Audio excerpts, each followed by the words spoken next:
kana mari muchikwama kana usina kana wadama uchaziona vane vamwe vaisara vakashama asi ini ndakawanawo awati kunama iwo zvinonarimiridza obama osama unoona ndorova mambama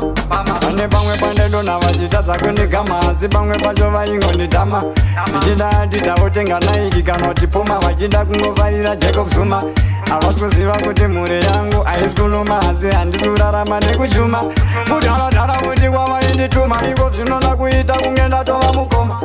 ndinosvika ndikungorova nemboma saka unoona kuti ini ndakunge muchoma kana pamwe kuti zvandinogona munoona kunge tsono nesina ndobva ndasona pane vamwe vavaindisa pakona asi chapa changu ndakangogara ndamona vakatoziona sehove yamedza chona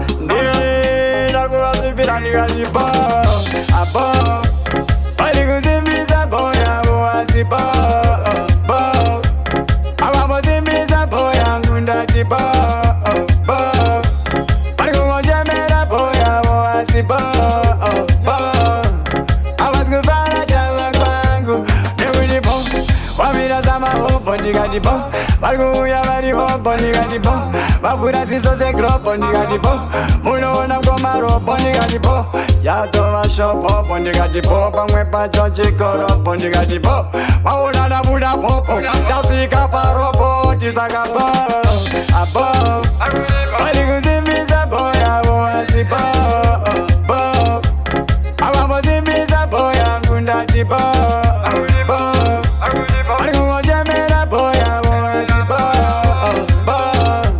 havasi kufara chava kwangu iko zvino chakunge baba vane bhashi unoona patasvika yava military tachi January February kubata muna machi unoona zvandinoita kumechesa newachi pamwe pacho kutomhanya unge hachi pamwe pacho ndakumhanya samuchachi vana vadikita kuvakwinza pagwashi saka dzavanokwanisa kuda kungotanga gachi zvimudhara stenzi takati mbita uzaro vemastanzi ende usaite zviya zvemaganzi chiona mapula ndakupuwa zvese nemaranzi vakuti ndatotora chipanzi akazvaona ndotomudza finasi pandasvika ndikarida sechasi munongona tabudira kuepasi vanzekapilani vatibo abo vari kusimbisa boyavo asi bo avambosimbisa boyangu ndati bo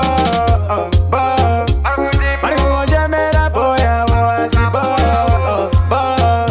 havasi kufara chava kwangu ikati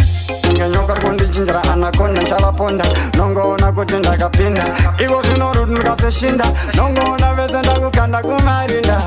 ini ndiri muchinda asi pakutodiwa tsono neshinda wotarisa buriwo nashinda ichipinda unobva wazvona kuti ini ndi muchinda asi vaingoti ninge uyu ngatimudzinge ndikati kule shingiona izvakuita uyo anga kuda kutotangisa hondo asi ndiri kutyora mabondo vakati dhololo vanga vanakirwa neaisbolo ndakwenda kumsoro chibvunza king solo chakunge chitororo vauze babasha lokuti isu tiri bo ameni.